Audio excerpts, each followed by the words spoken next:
All right. We have a report from who's this from? Is this Newmark? Oh yeah, this is Newmark. Newmark's yes. got a report for us. United States Multifamily Capital Markets report. So we're shifting away a little bit from rent growth. We're talking about capital markets, debt, equity. We got to pay for this stuff. As many people say, no money down. There's always money down. There's always money involved. Maybe it's not your money, but there's money involved, and it's got to come from somewhere. And that's what these capital markets are all about. Definitely talked about the broader economic situation in some really insightful ways. They did get into rent growth numbers. Now they're very, I would say, old. 13.5 is what they have for year-over-year rent growth, which even if you dial it back to the September numbers, the average that we tracked, it was 8.71 for September. So that's definitely well above average. They're going off an old report. They watch an episode of the Gray Report. That's probably right. From April. But either way, I did get a lot out of the sections where the Berkadia report outlined the different economic pressures that are shaping the multifamily market. They're talking about job openings and all these different kind of wage growth numbers and inflation and really great charts for all of these. Even just starting with job openings in the next page, they come with some interesting information, maybe some hopeful signs that we're not in a recession yet.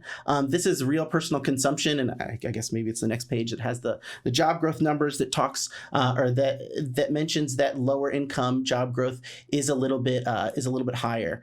So this is the U.S. labor market dynamics. There are 1.7 open positions for every unemployed worker. Now, not everyone knows the same things.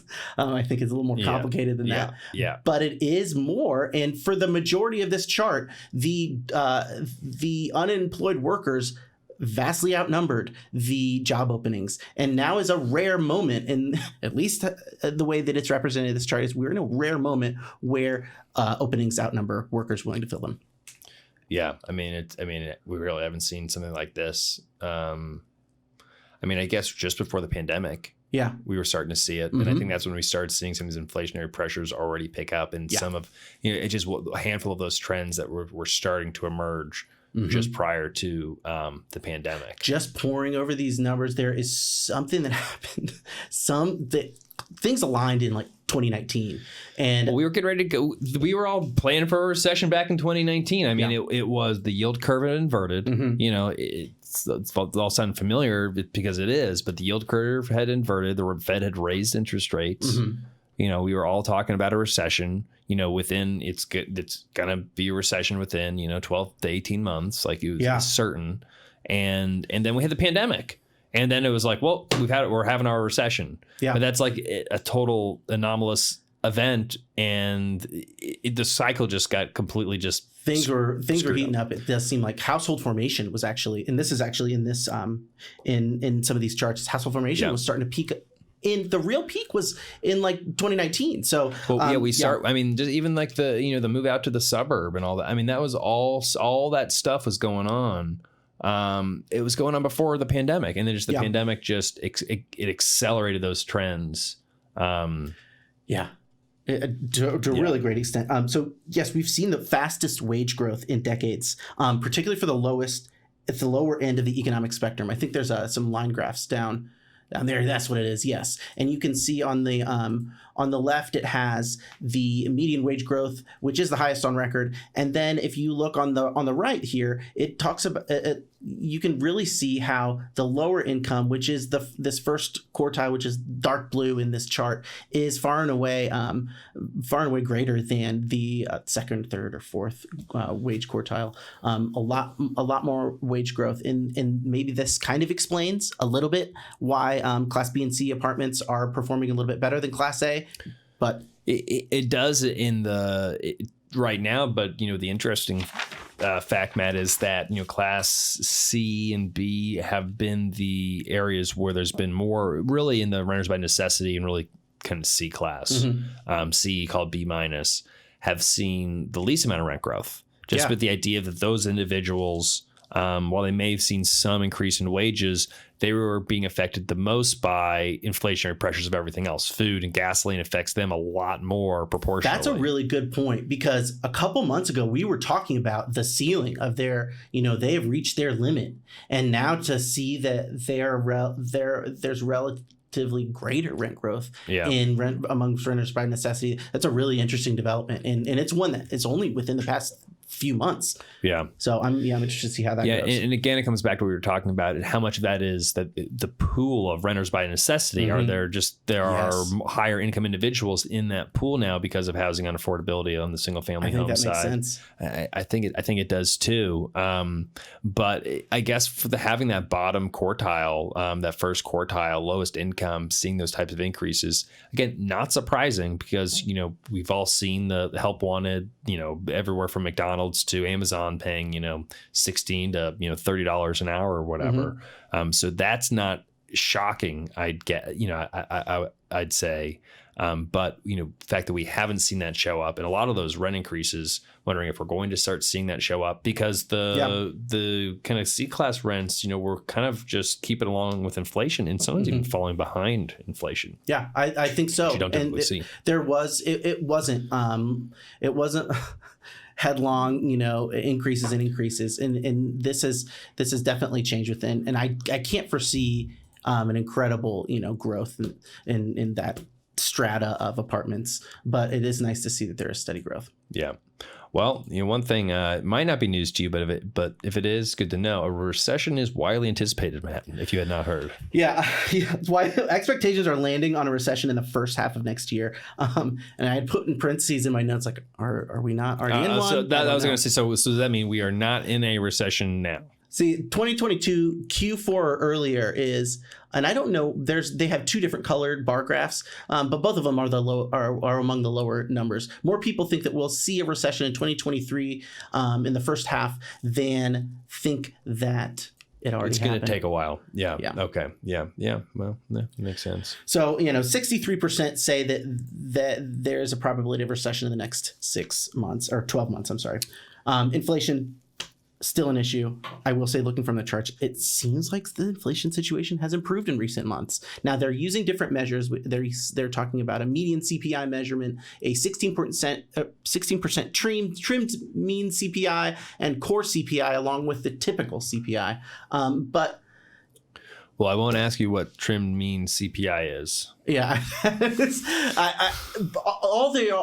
their point in including all of these measurements is to say, like, don't look at the core one, it's a little too volatile. Or I'm sorry, don't look at the basic CPI, it's a little too volatile. Now, core CPI, I think, is a way to eliminate the food and energy costs and make and so that it reflects. But most people say, like, you can't take food and energy out. I know. But then you look at the chart and you're like, oh, I can see why they take food and energy out. Yeah. It's all aesthetic. We want to make our charts a little smoother. We're going to trim it. Yeah, exactly. It's an aesthetic decision. But any way you slice it, now maybe for their median CPI measurement, we're seeing still growth in inflation, but slower growth. But these numbers are going down. The lines are going down for CPI in general. It is going down sharply. Yeah.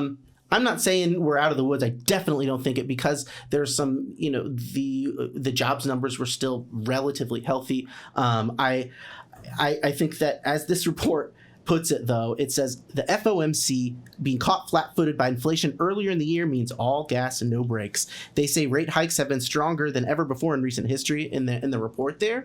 But I think that the Volcker era rate hikes are fairly comparable to today. Basically, we're in a historic situation when it comes to the increase in the federal funds rate. Yeah. Sharper than anything we've seen in decades is still a powerful statement. And so to kind of keep going on and keep scrolling through this report, the SOFR benchmark rates are expected to come down following a peak close to 5% in Q1 next year, but they aren't expected to get back to the 3% range in the next 5 years. 10-year Treasury rates are projected to be about 4%. That's the forward curve. Yeah, so the forward curve is expected to be about 4% through this 5-year period that they have measured, even as the federal funds rate kind of goes down much more quickly. Federal, yeah. Oh, yeah. I'm not, yeah. Yep. The forward curve, it's good to know for like now. I wouldn't put too much weight on it for like actually predicting what the it did seem very because like if there's a recession, and part of this is we've got rates up to a point of where if we are in a recession and growth just stops and we do need to pour some juice back in the economy, the Fed has some tools to work with. They can actually lower rates now. The concern was back last year and in previous years is just there was nowhere to lower them unless you're going to go negative. And I think, again, I still think there's a good chance we're going to see negative interest rates, at some point in, I don't know when, but I think, I think we could see negative interest rates at some point when we need them. Just because there's so many big other macro forces, demographics and technology out there. But those are the trends of kind of last year, last decade, last cycle. I mean, maybe we're not going to make any new technology that's going to make us a lot more efficient and deflationary. Maybe we're going to, there was a reversal in, the fertility rates and, maybe we're going to see a baby boom finally. Maybe population really starts growing and, it's a totally different demographic story than what we've been expecting. But that's, there are some changes that could be made. And it's not out of definitely not out of the question to get this dealt with, but again, I think it's going to be difficult. Some promising inflation news. The Federal Reserve Supply Chain Stress Index has been falling sharply since peaking at 4.1 or 4.3 this January. I looked up, I don't know what these units are, but it's standard deviations from average value, which is a very vague statement. I watched a video. It's like truckloads. I watched a video from the New York Fed on this. They didn't tell me what, but basically it was at negative 0.5 for most of the time. Now it is at 1.1, and it used to be 4.3 times higher than it was just earlier this year. So this supply chain stress is going down. Delivery times have been faster. There's declining order backlogs. All of these signs of the stress of pandemic era supply chain, they are observably shrinking. Now, short term, they may spike up here and there, but it does look like things are headed down into a much more manageable level. I mean, if I'm reading this correctly, supply chains are seeing some of the least amount of stress, at least in Philadelphia. I don't know why. Why so localized, but least amount of stress in a decade or so. And everything is back to at least pre-pandemic, it seems like. Yeah. So in terms of the stress level, that is encouraging. It's a little bit dreadful if you think that so now we can't explain away inflation on supply chain. Yeah, that's true. It could take a while for things to kind of trickle through, but it's now it's all Vladimir Putin. Yeah. We've got wage and labor scarcity that may be contributing to inflation, and this kind of feedback loop that might be a threatening thing. Maybe not supply anymore. It could be a little bit of a wage as an input. I don't know how that's going to affect rent growth. Some of the rent growth figures in Berkadia are actually, they could skew higher if there is continued inflation. But this is where I think there could be an upside surprise for rent growth, just continued rent growth. I think that there's a lot of cold water being thrown on the housing market in real estate in general because of single family homes, whereas it's really single family homes pricing have gotten so out of whack with everyone, whereas rents, while they have risen incredibly high, we've been looking at the rent to income ratios and they're still in line. So they're still within an affordable band. And so I think since there's some correlation, I can see how we'd get some very moderate rental declines as the single family home market comes back and corrects down. But there's so many other pressures and drivers from a supply side to a wage side to a preference side for apartments that I don't see rent. I see rents being continuing to grow moderately in higher than they grew in the last decade or so. I think so because of reasons like this is because if we're going to continue to see wages really move and accelerate. Well, that means there's going to be less pushback, and some folks are going to be looking for some nicer apartments. Yeah, and I think that it ultimately goes down to inflation. Maybe that's okay, but inflation as it is, it's not as much of a horrible thing. especially when you're talking about wage driven, because it can kind of be an input. Now, I like this simple flow chart, but I can kind of simplify it even further. It has all these things like all these conditions. Well, that means you're going to raise rates. That means you're not. I think the question is inflation high and we haven't felt enough economic pain? Then you're going to raise rates. Is inflation going down, or are we feeling enough economic pain already? Then lower rates. I think that sometimes. So we need to get out of this loop, is what you're saying. Yeah, we get out of this loop. I think that we're still in this loop though, and it's really tough. Sometimes I think thought of this last night of the Fed as like a dragon, and this is my thought experiment here. It hates inflation because that devalues its dragon hoard of U.S. dollars. It doesn't. This thought experiment is not investing in gold or hard assets. It's a dollar dragon. If the dragon senses that inflation is going up, well, it's going to burn some villages and cause some pain. Does a dragon get a kick out of burning villages?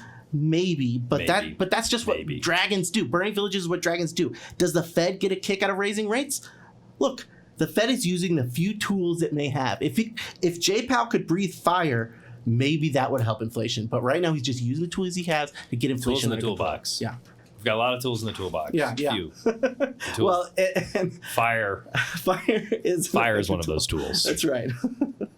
The report then from this general look at inflation and employment and interest rates, it does get into more multifamily specific areas of the economy, highlighting how household formation has outpaced supply since 2018. Household formation has been going down since 2020, but it's still well above housing supply. Even though we're going to get a lot of supply in the coming year, we're still going to have a lot to make up for when it comes to household formation. When it comes to property fundamentals, Berkadia recorded abnormally lower leasing activity in Q3 and vacancy up 4.1%. This is the pace of household income growth, which has moderated in recent years, but still remains elevated, relatively elevated, and it did receive a bump during the pandemic for sure. Inflation is likely to continue, but it's probably going to slow. Rents are an input to inflation, just as inflation is an input to rents. Again, the lower leasing activity was which is on page 28. They really show how there was, vacancy was up 4.1% for the same period that the leasing activity dropped. 4.1 vacancy, as the chart on page 28 shows. I'm getting there. Is as low as it was in. Well, I can. No, I know. I'm just enjoying. This 4.1 vacancy that we're experiencing now, and it is the result of a slight rise in vacancy. It's as low as it was in the first quarter of 2019, and from that point, going all the way back to Q1 2001, vacancy was higher than what it is now. So yes, vacancy is uncontextually higher than it used to be. But contextually, historically, typically, whatever, it's very low. Yeah, whatever.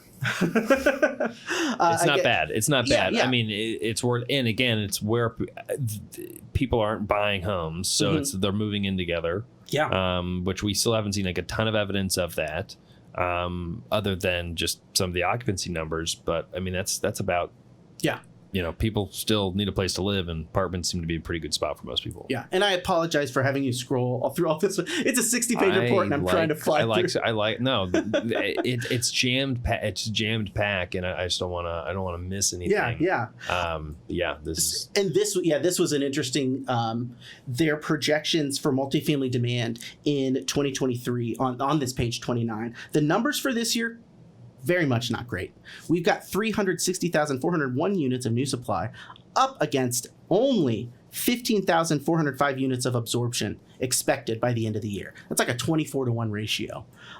Yes, we're going to see a lot of new apartments come into the market next year. That's what they predict.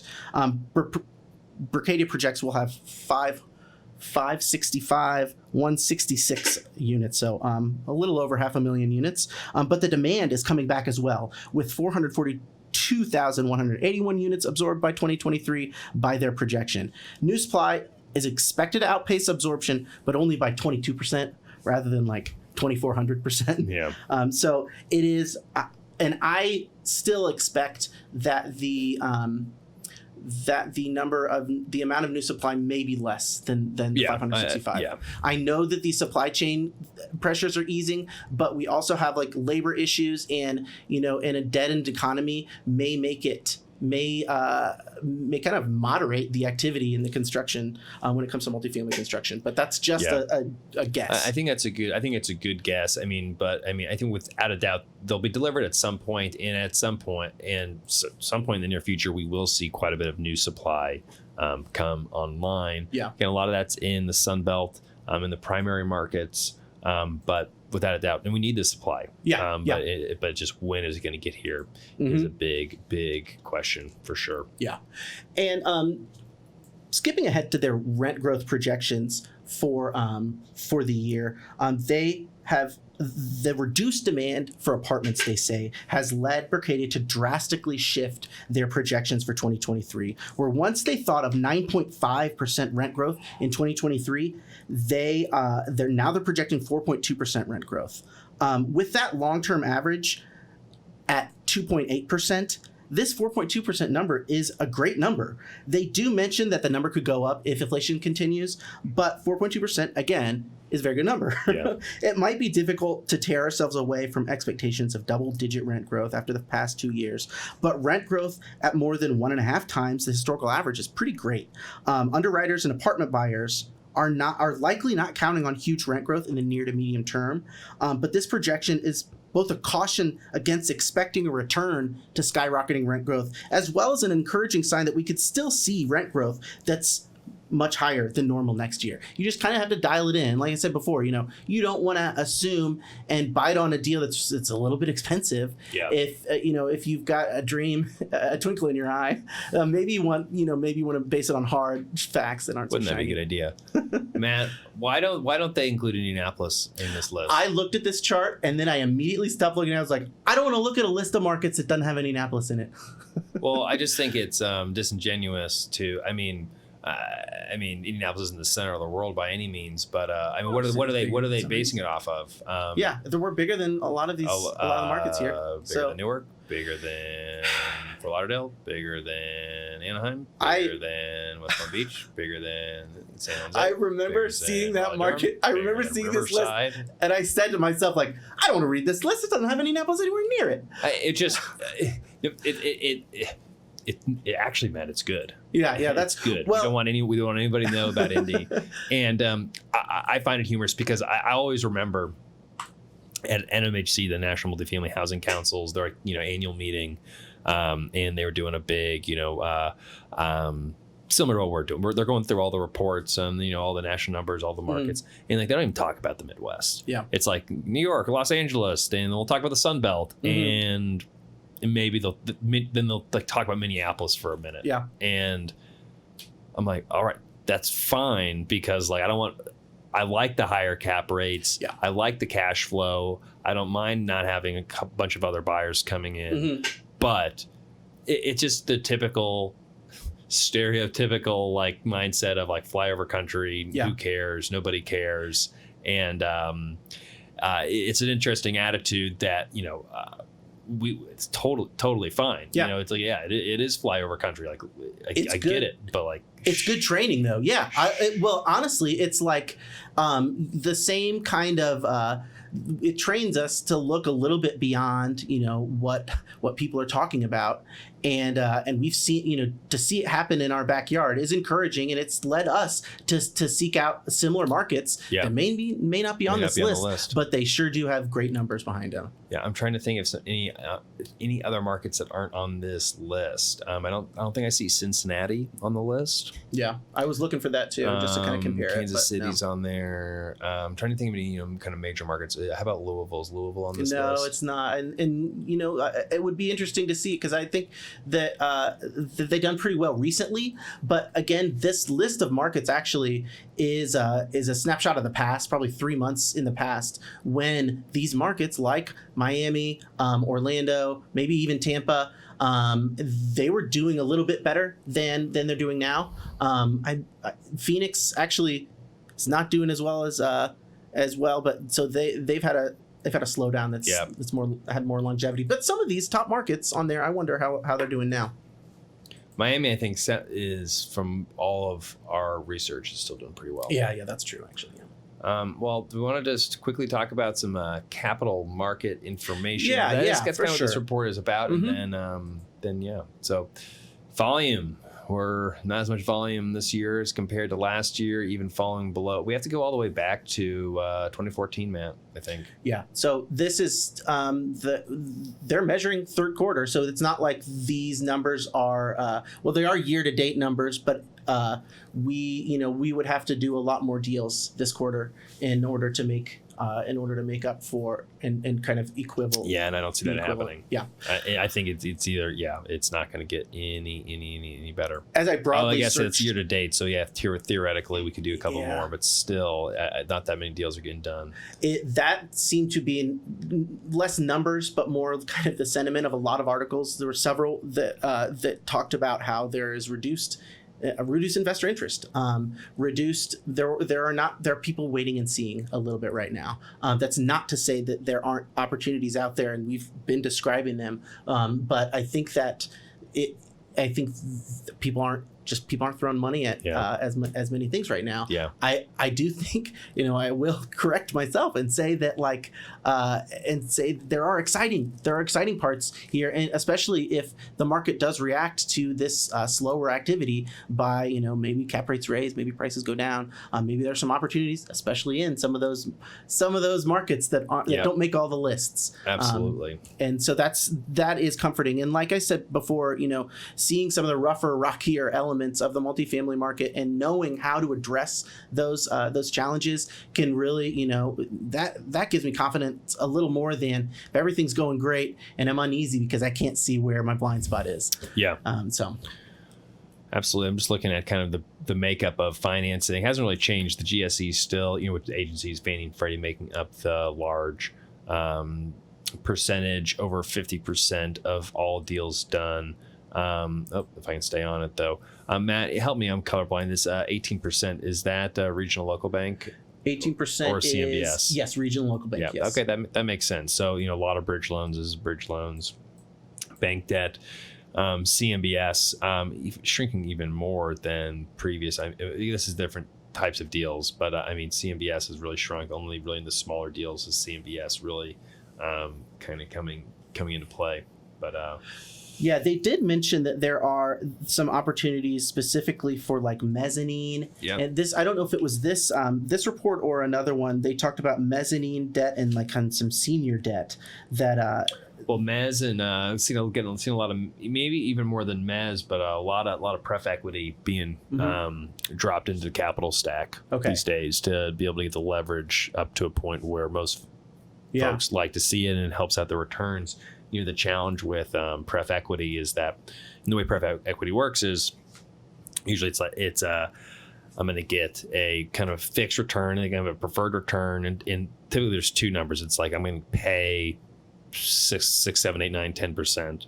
And then once they pay it back, there's a couple other percentage that's going to accrue. So it's like, I'll pay you, 9%, but then I'm going to pay you another 3% that's going to accrue. And once I refinance, I'm going to pay you back plus that accrual, and then you're out of the deal. So the 3% is this is all the bank helping that we're doing. Well, no, it's just more of they want to make 12, but they know that the deal can't probably pencil 12% actual paying, but they can probably pencil an 8. Or a 9 because it's only going to make up 20-30% of the equity or the capital stack, or 10% of the capital stack usually, because the deals right now, they're from an underwriting standpoint, they're only penciling out to being in the kind of the 50 to 60, maybe 65% loan to value range, where most folks want to be in kind of the 75 and 80. If you're at 80, it's higher risk, but the returns really start cranking. So a lot of people like to see that.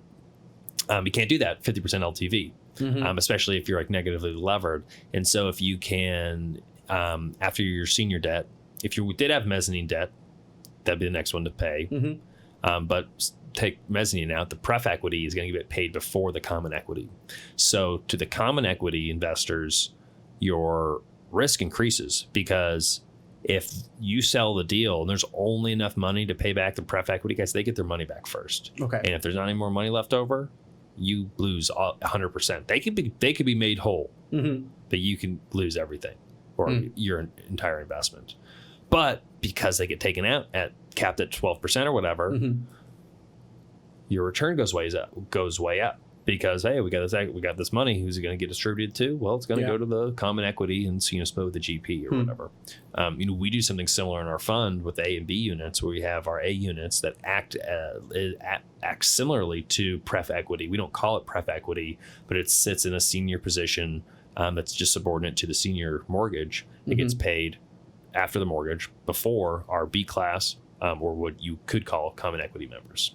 Okay, no, that's interesting, and it's interesting how this has perhaps become more attractive as, yes, interest rates are moving, but there's some uncertainty and some nervousness, and maybe people want more of a guarantee and a less risky investment than than something scarier. So it's creating these conditions kind of on both sides of things. Absolutely, Matt. This next chart is the one that I've been waiting for. Yeah, this one's really important.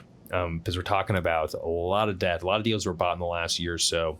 A lot of more debt, mortgage. A lot of deals are bought, debt put in place. A lot of it's expiring. 150 plus billion is maturing this year in 2022, which they should in 2023. We've got a lot that's maturing as well. Wow. But through 2026, we've got over $1 trillion. That's going to be maturing of multifamily debt. Now, this was debt that was put in place assuming at a pretty attractive interest rate. Yeah. These folks are not going to, some could refinance depending on when they bought, how they bought it, how they execute on their business plan. There's going to be a lot of folks, especially, starting 23, especially in 24. There's going to be some people who have bought and their valuation, they're going to be upside down because of their valuations. And maybe they were able to grow out of it. Some will not have grown out of it. And there could be some incredible buying opportunities because all of this debt is going to be coming due. You're going to have to make a decision. You either refinance the debt, you have to pay up for an extension, which you typically would have to pass some kind of DSCR test or appraisal test or something, or you're going to have to sell it. You're going to have to sell it for whatever the market's going to take for it. Yeah. You're going to have to make a decision. And a lot of these folks are going to be completely fine because they have seen great growth and, they're good operators. A lot of good operators in the business. I mean, very few of these deals default. The default rate on our agency debt's under 1%. But there's a lot of folks that took out short-term bridge debt on floating loans that are going to be in a precarious position here in the near future. And it will be fascinating to see this unfold over the next several years. Yeah, it definitely presents a sharp alternative, especially particularly next year. They can either sell or take this huge high rate. Yeah. Well, I highly recommend taking a deep dive into this Newmark report. Although they did not mention Indianapolis, Matt. That's fine. I'm used to it. Yeah, we're used to it. But there's a lot of really good information, and not most of the reports do not cover capital markets like this, and it's a lot of good information that we track